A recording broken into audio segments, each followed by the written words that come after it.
Well, it didn't take long to bring this thing into the shop. This is for a second time.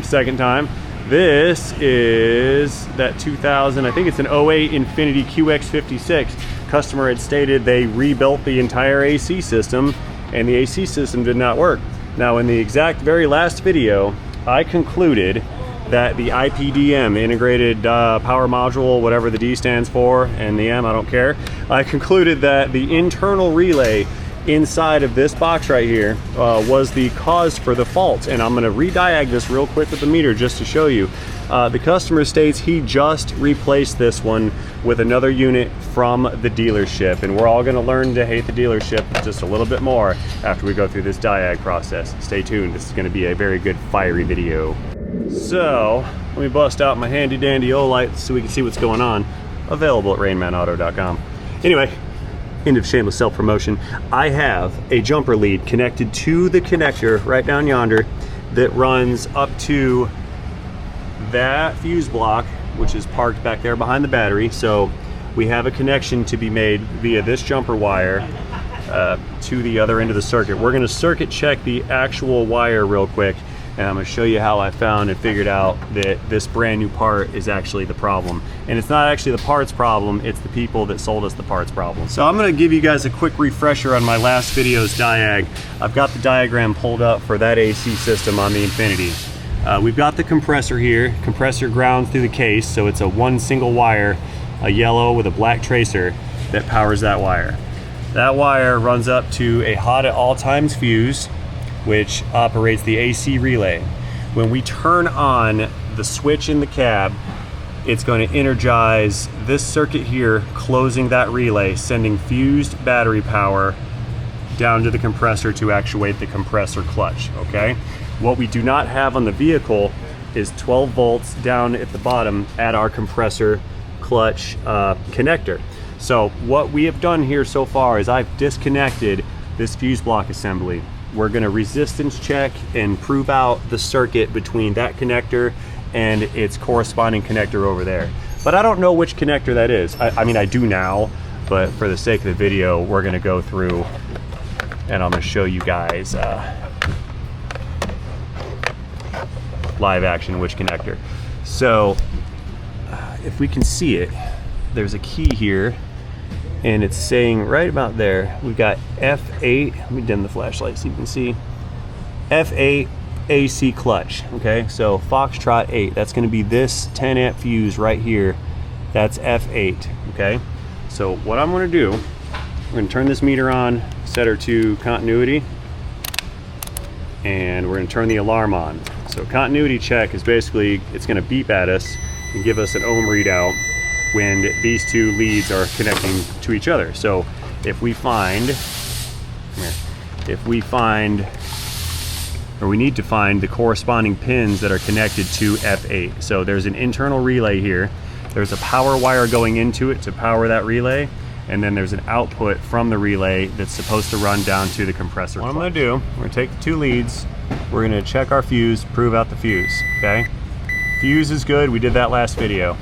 And I was trying to figure out which one of these wires and which connector goes to the compressor.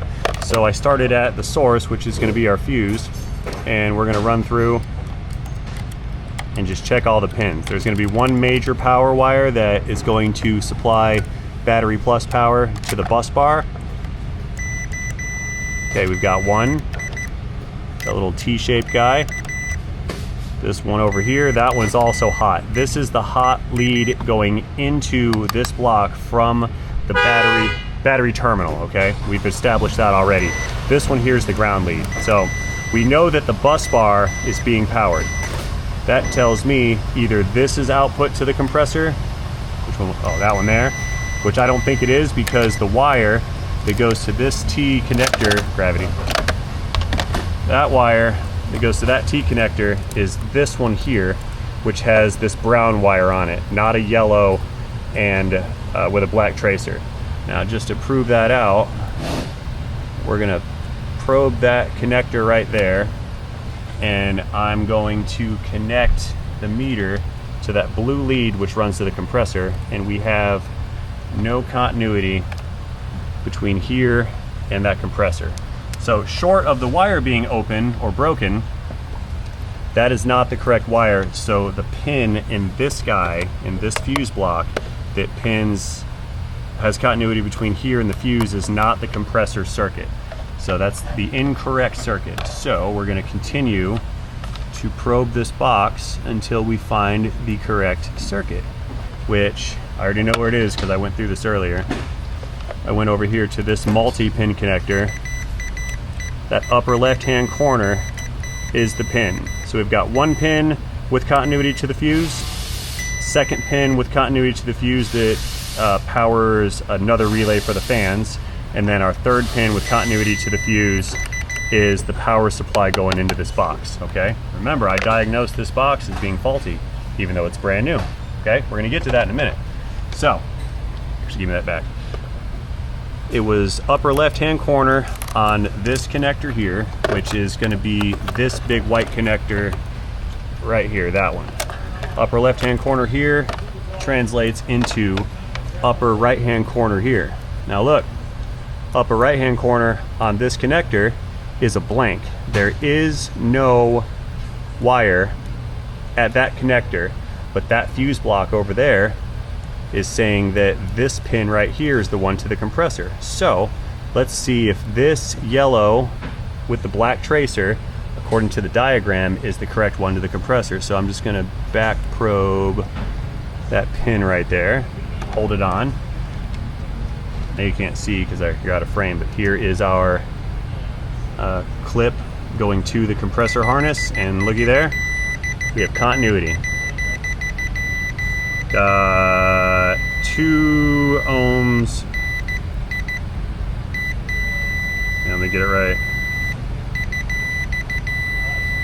There you go, 0.4 ohms resistance on that circuit. So between here and the compressor, we have a good wire.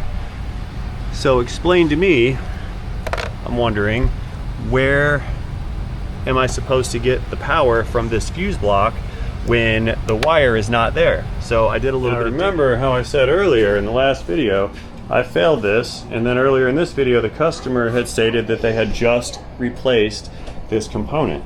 Now, when we quoted this originally, Lauren had called, say hi, darling. Oh, hi. You busy? Yeah. Lauren had called the dealership, Nissan/Infiniti, and we had requested the price and availability on this unit, thinking that this was the problem, right?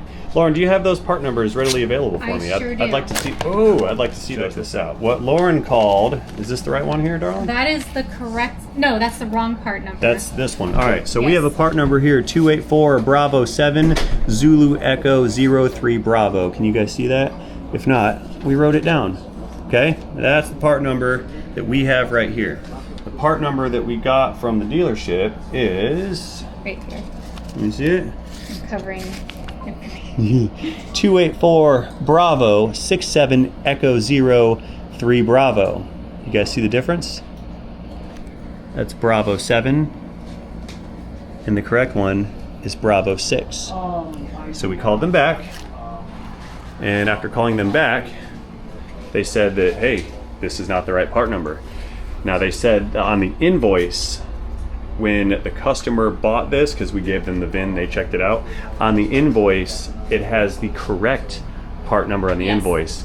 The customer was originally sold the wrong fuse block, and that's why the pin does not match up with the harness in the truck. So this whole rigmarole has been caused by an incorrectly boxed component. They said this is for a Nissan Pathfinder, one of these things, not an Infiniti Q56. They bolt in, they match up, but the harnesses are different harnesses, and nope, I can't see the fuse block. But the harnesses are different, and therefore the pins are different. So we've been going through this whole charade here, chasing down a faulty relay, what I thought. I did say this was faulty, but it wasn't faulty in the way that I thought it was faulty. It was faulty in a way of it's the wrong part. Sign of the times, folks. Sign of the times every day. This is what we're dealing with now.